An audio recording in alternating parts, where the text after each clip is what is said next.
بسم اللہ الرحمن الرحیم رب اشرح لی صدری ویسر لی امری واحلل عقدۃ من لسانی یفقہوا قولی۔ سورۃ البقرہ آیت نمبر 110 سے وَأَقِیمُوا الصَّلَاةَ وَآتُوا الزَّکَاةَ وَمَا تُقَدِّمُوا لِأَنفُسِکُم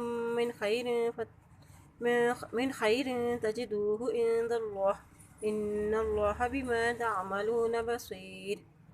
اور قائم کرو نماز کو، ادا کرو زکوٰۃ کو، اور جو تم نے آگے پیچھے اپنے نفسوں کے لیے کسی بھی بھلائی میں سے تو تم اس کو پالو گے اللہ کے پاس۔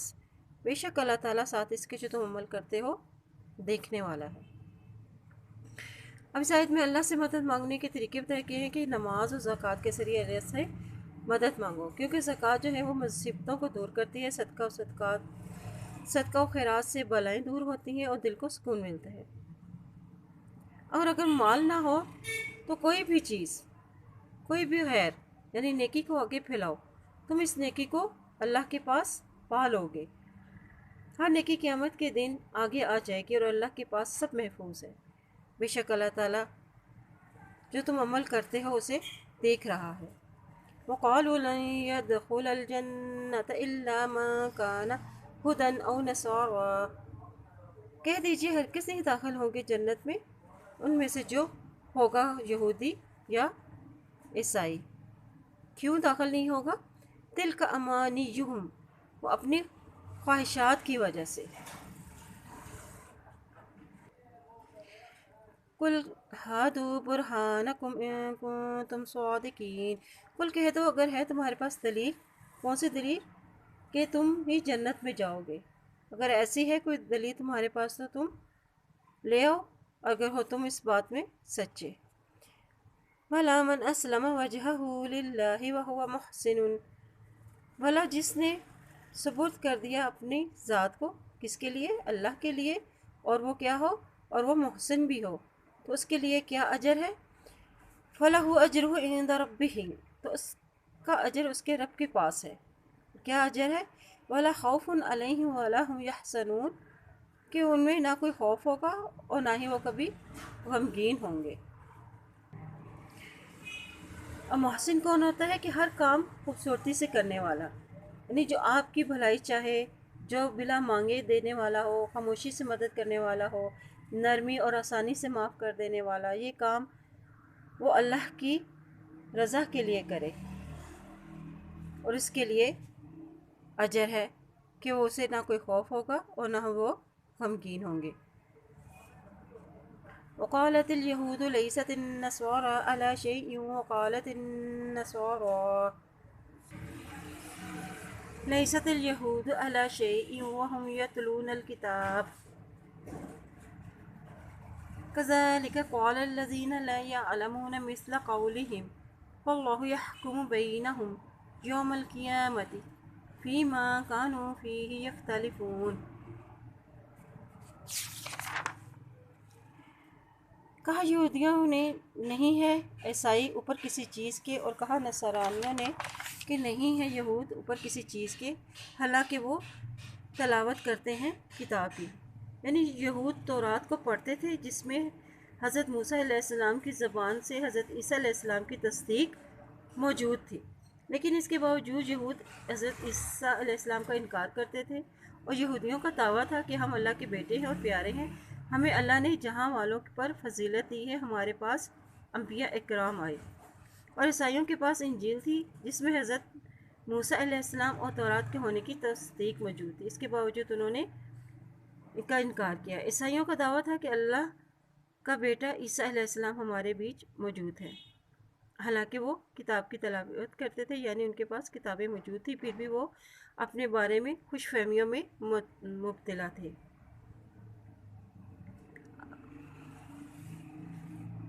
كذلك قال الذين لا يعلمون مثل قولهم، اور اسی طرح کہا ان لوگوں نے جو نہیں جانتے تھے مانند اس بات کے، یعنی اہل کتاب کے مقابلے میں عرب کے مشرکین بھی ان پڑھ تھے، اس لیے انہیں بے علم کہا گیا ہے، لیکن وہ بھی مشرک ہونے کے باوجود یہود و نصارہ کی طرح یہی کہتے تھے کہ وہی حق پر ہے اور باقی سب گمراہ ہیں۔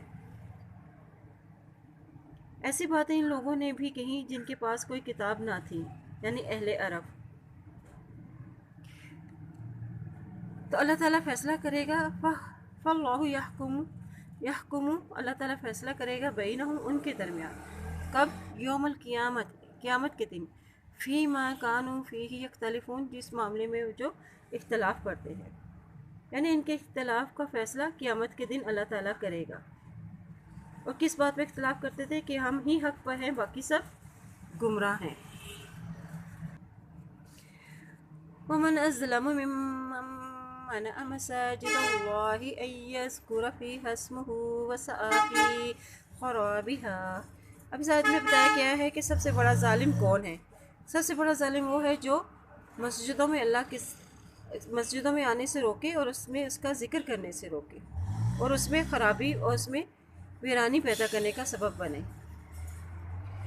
اولئک ما کان لهم ان يدخلها الا خائفین، اور یہی وہ لوگ نہیں ہیں ان کے لیے کہ وہ داخل ہوں اس میں مگر ڈرتے ہوئے.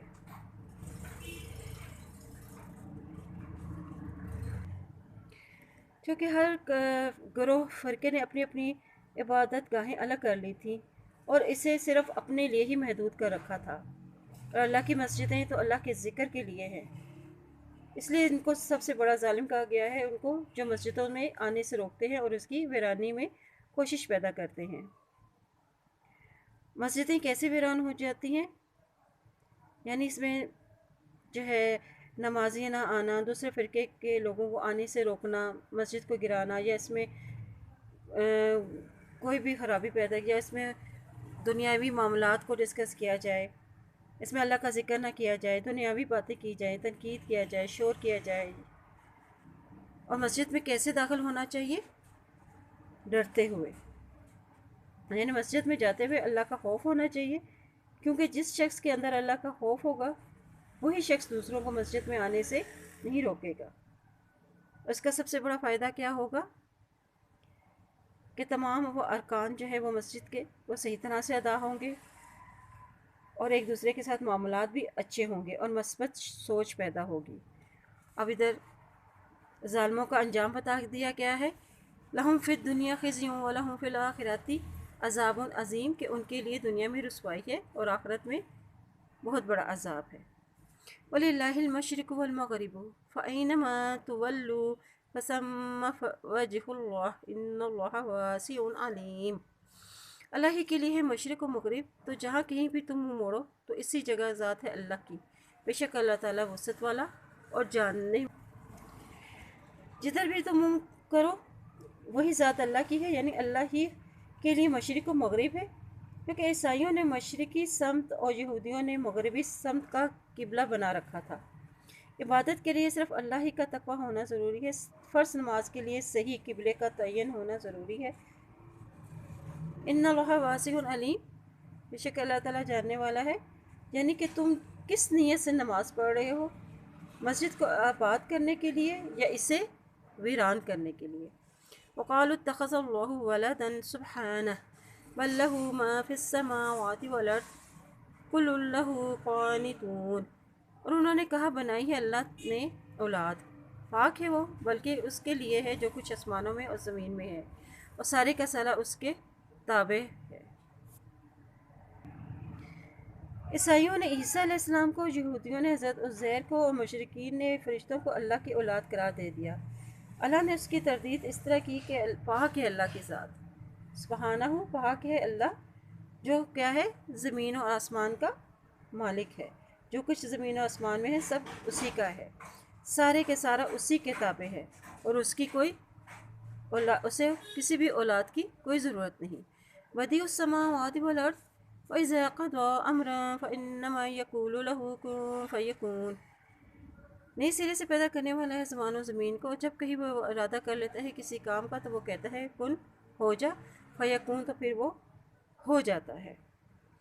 جب قال الذين لا يعلمون لولا يكلمنا الله او يأتينا آية كذلك.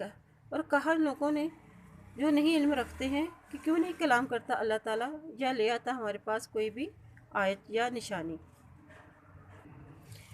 مشرکین عرب نے یہود سے کہا کہ اللہ ہم سے کوئی بھی کلام کیوں نہیں کرتا یا ہمارے پاس کوئی نشانی کیوں نہیں لاتا۔ کذالک اسی طرح قال الذین من قبلہم مثل قولہم کہا لوگوں نے جو ان سے پہلے تھے انہی کی بات کی مانند تشابہت قلوبہم کے مل گئے ہیں ان کے دل۔ قد بینا الآیات لقوم یوقنون قد تحقیق بیان کر دی ہم نے آیات کو واسطے اس قوم کی جو یقین رکھتی ہے۔ تشابہت قلوبہم یعنی ان کے دل کفر میں ملتے جلتے ہیں، اور اللہ کی آیات پہ کون لوگ یقین کرتے ہیں؟ جو ایمان والے ہیں وہ اللہ کی آیات پر یقین کرتے ہیں۔ اِنَّا أَرْسَلْنَاكَ بِالْحَقِّ بَشِيرًا وَنَذِيرًا وَلَا تُسْأَلُ عَنْ أَصْحَابِ الْجَحِيمِ بے شک بھیجا ہم نے ساتھ حق کے خوشخبری دینے والا اور ڈرانے والا، اور نہ تم سوال کیے جاؤ گا جہنم کے ساتھیوں کے بارے میں۔ بے شک ہم نے آپ صلی اللہ علیہ وسلم کو حق بات دے کر بھیجا جو ماننے والوں کے لیے خوشخبری دینے والا اور نہ ماننے والوں کے لیے کو ڈرانے والا خبردار کرنے والا ہے۔ اور آپ صلی اللہ علیہ وسلم سے نہیں پوچھا جائے گا اس کے بارے میں، جہنم کے ساتھیوں کے بارے میں، چونکہ آپ صلی اللہ علیہ وسلم کا کام تو حق بات کو پہنچا دینا ہے، عمل کرنا یا نہ کرنا ان کا کام تھا، آپ سے نہیں پوچھا جائے گا ان کے بارے میں۔ وَلَن تَرْضَىٰ عَنكَ الْيَهُودُ وَلَا النَّصَارَىٰ حَتَّىٰ تَتَّبِعَ مِلَّتَهُمْ قُلْ إِنَّ هُدَى اللَّهِ هُوَ الْهُدَىٰ وَلَئِنِ اتَّبَعْتَ أَهْوَاءَهُم بَعْدَ الَّذِي جَاءَكَ مِنَ الْعِلْمِ مَا لَكَ مِنَ اللَّهِ مِن وَلِيٍّ وَلَا نَصِيرٍ اور ہرگز نہیں راضی ہوں گے آپ سے یہود اور نصارہ یہاں تک کہ تم پیروی کر لو ان کے طریقے کی، یعنی ہرگز راضی نہ ہوں گے آپ صلی اللہ علیہ وسلم سے یہود اور نصارہ یہاں تک کہ آپ ان کے دین اور طریقے اختیار نہ کر لیں۔ اور ان کا طریقہ کیا تھا؟ فرقہ واریت پر مبنی تھا، ان کے نزدیک حق پر ہونا، ان کے طریقے اور دین کو اپنانا تھا۔ قل ان ہدی اللہ هو الہدیٰ اور کہہ دیجئے کہ ہدایت اللہ کی وہی ہے جو ہدایت ہے، یعنی اللہ نے ہدایت کا کیا معیار رکھا ہے؟ علم آ جانے کے بعد اگر آپ نے ان کے خواہشات کی پیروی کی تو اللہ سے بچانے والا کوئی دوست اور مددگار نہ ہوگا۔ وَاتَّبِعِ وَلَئِنِ اتَّبَعْتَ أَهْوَاءَهُم بَعْدَ الَّذِي جَاءَكَ مِنَ الْعِلْمِ یعنی علم آ جانے کے بعد اگر پھر بھی آپ نے ان کے خواہشات کی پیروی کی، مَا لَكَ مِنَ اللَّهِ تو نہیں ہوگا اللہ کی طرف سے کون؟ من ولی ولا نصیر تمہارا کوئی بھی دوست اور کوئی مددگار۔ الذین آتیناہم الکتاب یتلونہ حق تلاوتہ وہ لوگ دی ہم نے ان کو کتاب اور تلاوت کرتے ہیں اس کی جیسا کہ اس کی تلاوت کا حق ہے، یعنی وہ لوگ سے مراد اہل کتاب جن کو ہم نے کتاب دی اور وہ پڑھتے ہیں اس کتاب کو یعنی تورات کو جیسا کہ اس کو پڑھنے کا حق ہے۔ یہی لوگ دراصل ان پر ایمان لاتے ہیں، یعنی کس پہ ایمان لاتے ہیں؟ اس نبی اور کتاب پر۔ جو لوگ اپنی کتاب کو صحیح معنوں میں پڑھتے ہیں حق ان کو نظر آ جاتا ہے اور بات ان کے سمجھ میں آ جاتی ہے۔ یتلونہ حق تلاوتہ یعنی صحیح معنوں میں پڑھا جائے، اس میں غور و فکر کیا جائے، عمل میں سنت کی پیروی کی جائے اور ہر حکم کو مانا جائے، اسے آگے بیان کر دیا جائے اور کچھ چھپایا نہ جائے۔ اولئک یؤمنون بہ یہی وہ لوگ ہیں جو ایمان رکھتے ہیں اس پر۔ ومن یکفر بہ اور جو لوگ اس کا کفر کرے گا یعنی اس کا انکار کرے گا، اس کو نہیں پڑھے گا، اس پہ عمل نہیں کرے گا تو اس کے لیے کیا عذاب ہے؟ فاولئک ھم الخاسرون تو یہی وہ لوگ ہیں جو خسارہ پانے والے ہیں۔ یا بنی اسرائیل اذکروا نعمتی التی انعمت علیکم وانی فضلتکم علی العالمین اے بنی اسرائیل یاد کرو میری نعمتوں کو وہ جو میں نے انعام کی تم پر، اور بے شک میں نے فضیلت دی تم کو اوپر تمام جہانوں کے۔ انسانوں کی اصلاح اس وقت تک ہوتی ہے جب وہ اپنے اوپر اللہ کے احسانات کو یاد کرتا ہے اور پھر اس سے دلوں میں جذبہ شکر پیدا ہوتا ہے، پھر انسان اللہ کی طرف رجوع کرتا ہے، اس کے آگے جھک جاتا ہے۔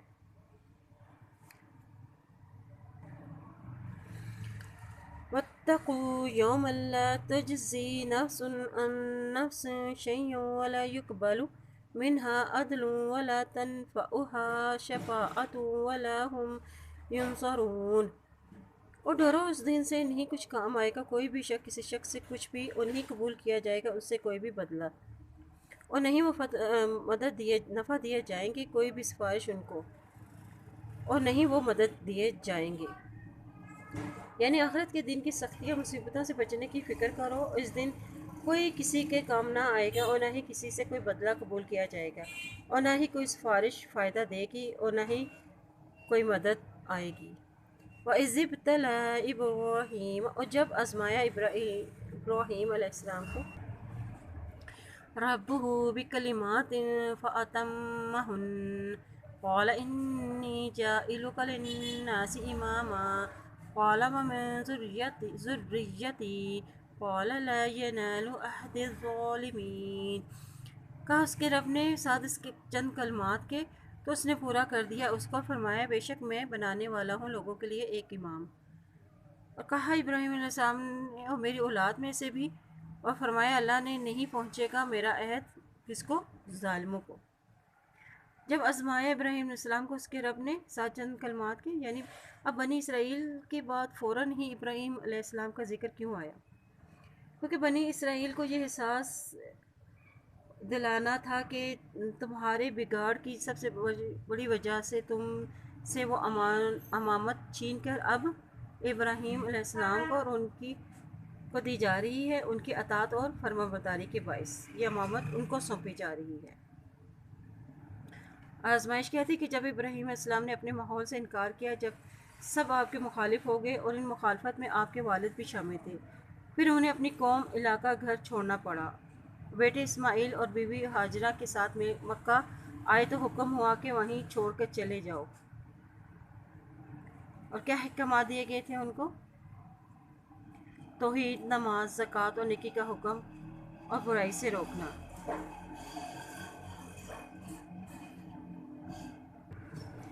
اب ابراہیم علیہ السلام ہی کو امامت کے لیے کیوں چنا گیا تھا؟ کیونکہ آزمائش پر وہ پورے اترے تھے، احکامات کو انہوں نے پورا کیا تھا۔ امامت کا مطلب ہے کہ تمام مذاہب کے لوگ ان پر ایمان لائیں، چاہے یہود ہو، نصارہ ہو، ہر کوئی ان کو اپنا امام مانے۔ اور آزمائشیں کیوں آتی ہیں؟ جب اللہ نعمتیں دیتا ہے تو انسان کو آزماتا ہے۔ الظالمین، ظالم کون ہے؟ مشرک، نافرمان، جو احکام کی پیروی نہ کرے۔ وَإِذْ جَعَلْنَا الْبَيْتَ مَثَابَةً لِلنَّاسِ وَأَمْنًا وَاتَّخِذُوا مِن مَّقَامِ إِبْرَاهِيمَ مُصَلًّى وَعَهِدْنَا إِلَىٰ إِبْرَاهِيمَ وَإِسْمَاعِيلَ أَن طَهِّرَ بَيْتِيَ لِلطَّائِفِينَ وَالْعَاكِفِينَ وَرُكَّعِ السُّجُودِ۔ اور جب بنایا ہم نے اس گھر کو، یعنی خانہ کعبہ کو، لوٹنے کی جگہ لوگوں کے لیے اور امن کی جگہ، تو بنا لو مقام ابراہیم کو نماز کی جگہ۔ اور عہد لیا ہم نے ابراہیم علیہ السلام اور اسماعیل علیہ السلام سے کہ تم دونوں پاک رکھو گے اس گھر کو، کن کے لیے؟ وہ جو طواف کرنے والے ہیں، اعتکاف کرنے والے ہیں، رکوع اور سجود کرنے والے ہیں۔ وَإِذْ قَالَ إِبْرَاهِيمُ رَبِّ اجْعَلْ هَٰذَا بَلَدًا آمِنًا وَارْزُقْ أَهْلَهُ مِنَ الثَّمَرَاتِ مَنْ آمَنَ مِنْهُم بِاللَّهِ وَالْيَوْمِ الْآخِرِ قَالَ وَمَن كَفَرَ فَأُمَتِّعُهُ قَلِيلًا ثُمَّ أَضْطُرُّهُ إِلَىٰ عَذَابِ النَّارِ وَبِئْسَ الْمَصِيرُ۔ اور جب کہا ابراہیم علیہ السلام نے، اے میرے بیٹے، تو بنا لے اس شہر کو امن والا، اور رزق دے اس کے رہنے والوں کو اور پھلوں میں سے، اور جو کوئی ایمان لائے ان میں سے اللہ پر اور یوم آخرت پر۔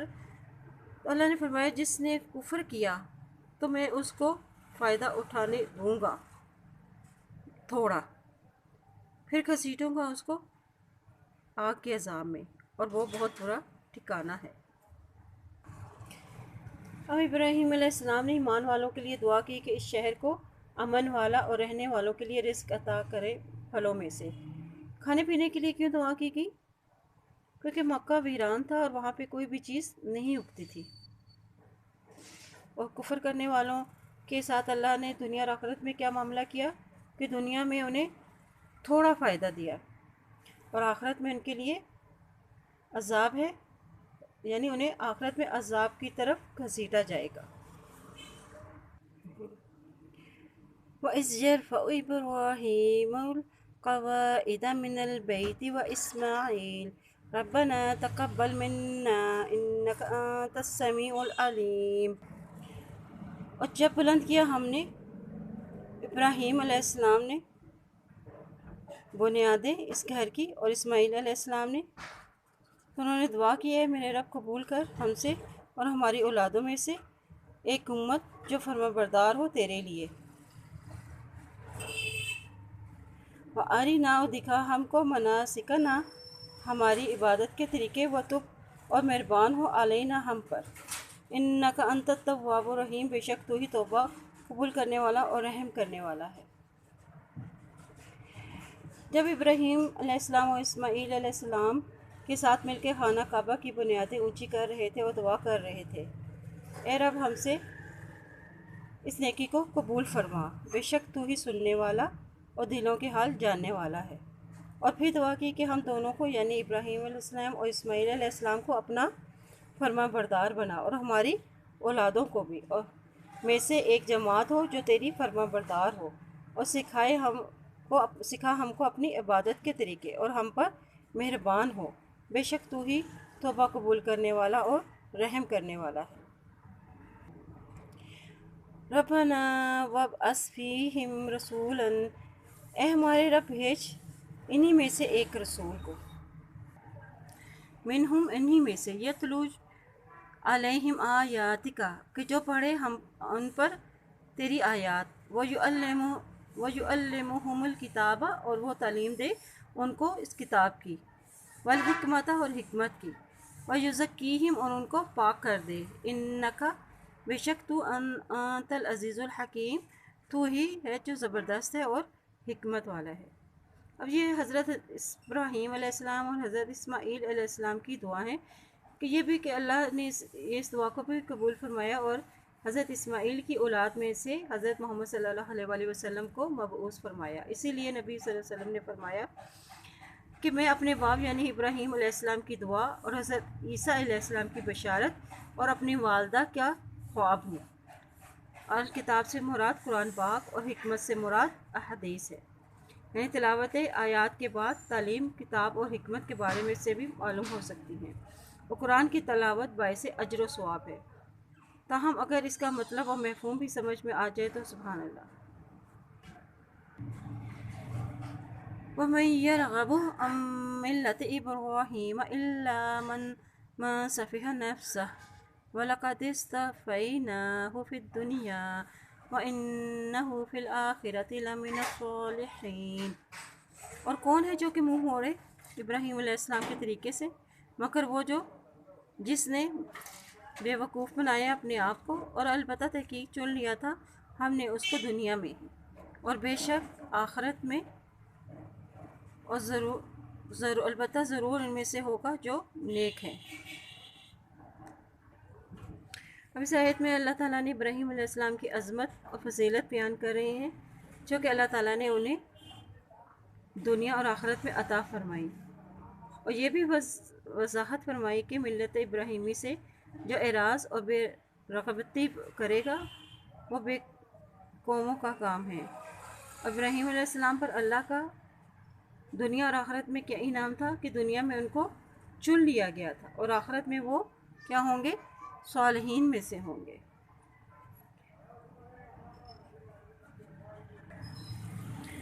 اِذْ قَالَ لَهُ رَبُّهُ أَسْلِمْ، اور جب کہا اس کو اس کے رب نے جھک جا، قَالَ أَسْلَمْتُ لِرَبِّ الْعَالَمِينَ، کہا ابراہیم علیہ السلام نے میں جھک گیا اس کے لیے رب العالمین کے لیے۔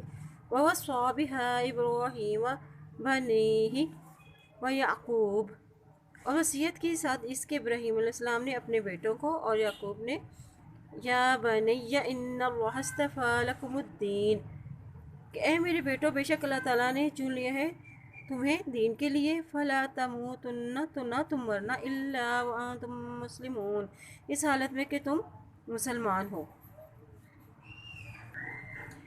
ابراہیم اور یعقوب علیہ السلام نے اپنے بیٹوں کو نصیحت کی کہ اپنے آپ کو اللہ کے حوالے کر دو، یعنی اسلام لے آؤ اور اللہ کی رضا کے کام کرو۔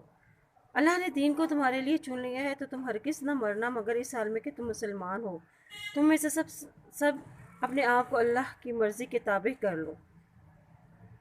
نصیحت کیا کی تھی کہ دین اسلام اختیار کرنا، مسلمان رہنا اور مسلمان ہی ہو کر مرنا۔ اب مرتے وقت مسلمان رہنے کی کیوں تلقین کی گئی؟ کیونکہ مسلمان جس حالت میں مرتا ہے قیامت کے دن اسی حالت میں اٹھایا جائے گا۔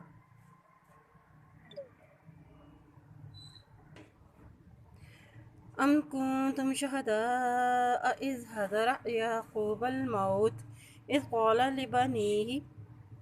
لبنيه ما تعبدون من بعدي قالوا نعبد إلهك وإله آبائك إبراهيم وإسماعيل وإسحاق إله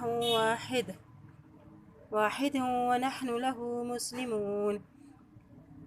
یا تھے تم موجود جب آ رہی تھی یعقوب علیہ السلام کو موت، جب نے کہا اپنے بیٹے سے کہ تم کس کی عبادت کرو گے میرے بعد؟ انہوں نے کہا کہ ہم عبادت کریں گے تیرے الہ کی اور تیرے آباء و اجداد کے الہ کی، ابراہیم علیہ السلام، موسیٰ علیہ السلام، اسحاق، ابراہیم علیہ السلام، اسماعیل علیہ السلام اور اسحاق علیہ السلام کے الہ ایک کی، اور ہم اس لیے اسی کے لیے فرما بردار ہیں۔ تلک امۃ قد خلت لہا ما کسبت ولکم ما کسبتم ولا تسألون عما كانوا يعملون۔ یہ ایک امت تھی، تحقیق گزر کی، اسی کے لیے ہے جو کچھ کمایا اس نے اور تمہارے لیے ہے جو کمایا تم نے، اور نہیں تم سے سوال کیا جائے گا اس کے بارے میں جو تھے وہ عمل کرتے۔ یعنی یہ بھی یہود کو کہا جا رہا ہے کہ تمہارے آباء و اجداد میں سے جو بھی انبیاء صالحین گزرے ہیں ان کی طرف نسبت کرنے کا کوئی فائدہ نہیں۔ انہوں نے جو کچھ بھی کیا اس کا صلہ انہی کو ملے گا، تمہیں نہیں، تمہیں تو وہی